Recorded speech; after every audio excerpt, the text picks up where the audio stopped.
David Montgomery to the Texans. Let's talk about it right now on Fantasy Football Today Express. If you listen to the very end of our NFL Combine show, we got the breaking news, and we got Jamie going, whoa.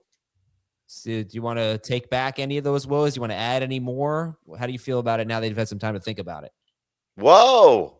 Yeah, all right. Joey Lawrence over there, am I right? So let's, Jamie, give me a round. 12-team PPR league. Give me a round for David Montgomery.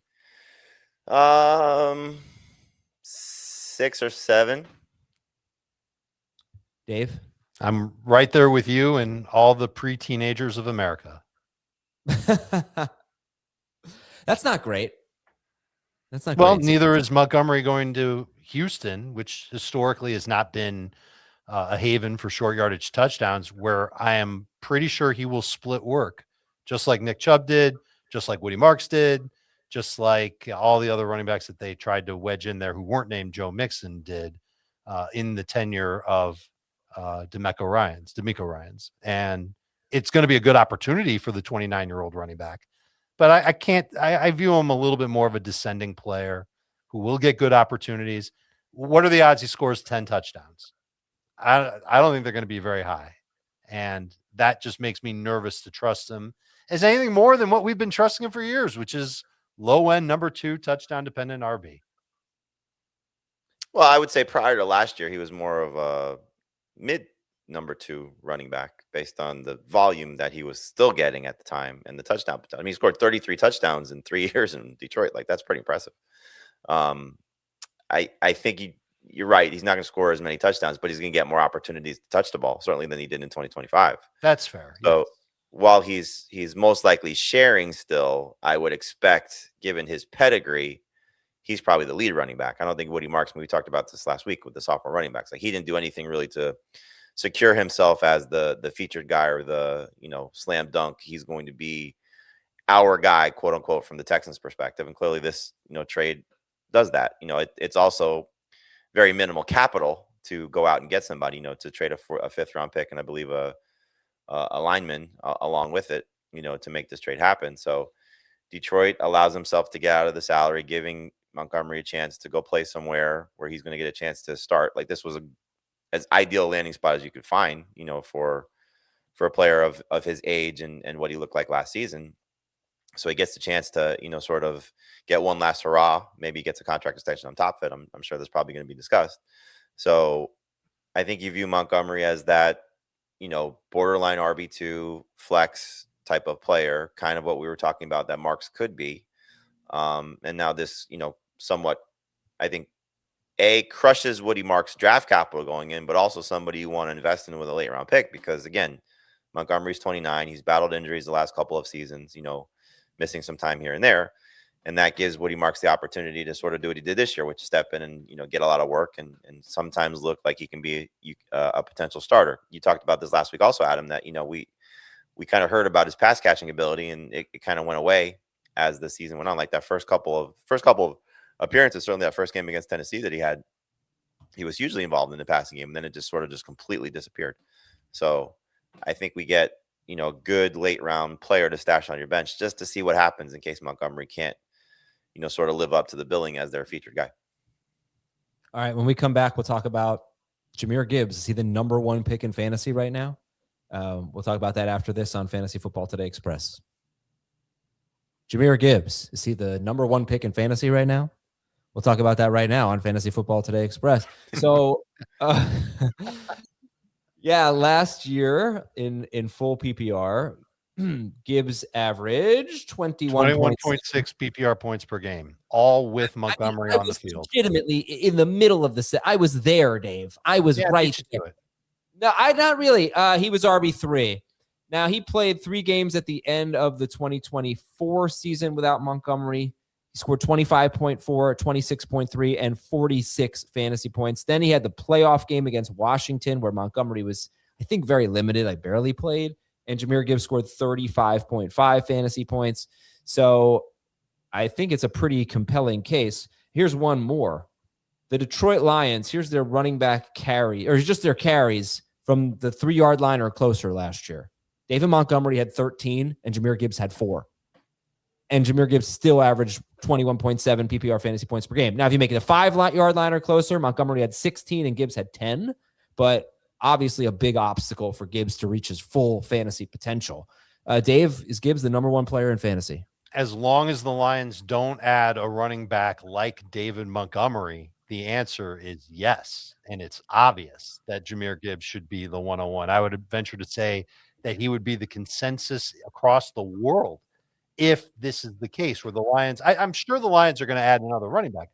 As long as it's not somebody that's just like, you look at David Montgomery, you see his body of work, you say to yourself, okay, that guy can score from the goal line, no problem.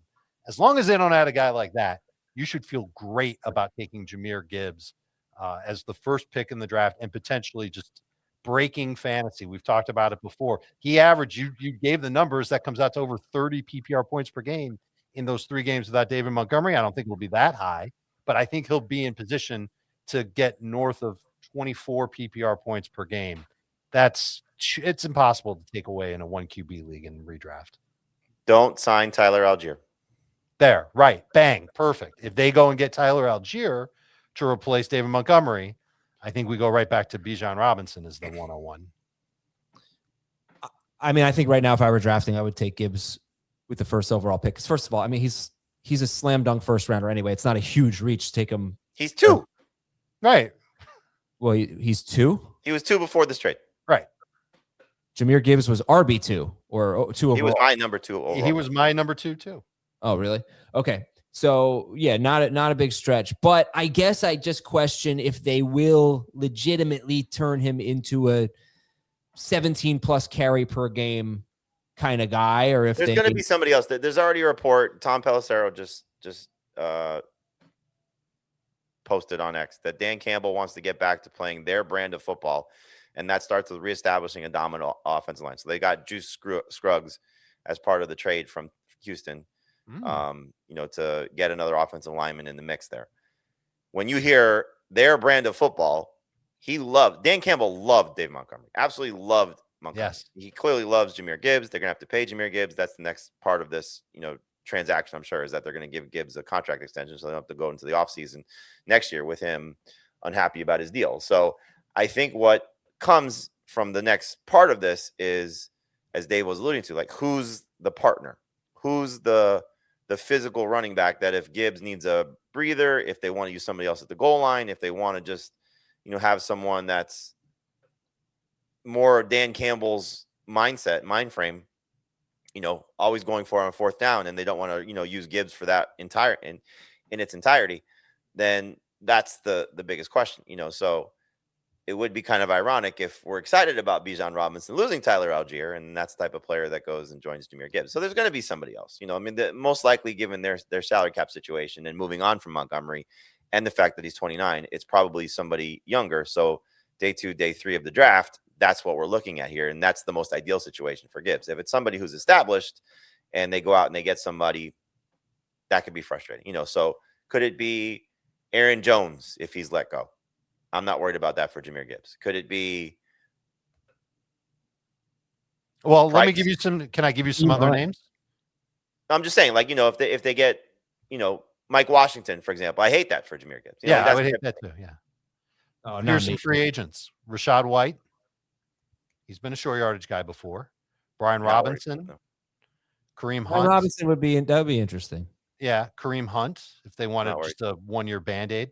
Najee, if they wanted somebody who coming off of an injury, but they don't ask him to do anything more than, short yardage and change of pace and all that stuff.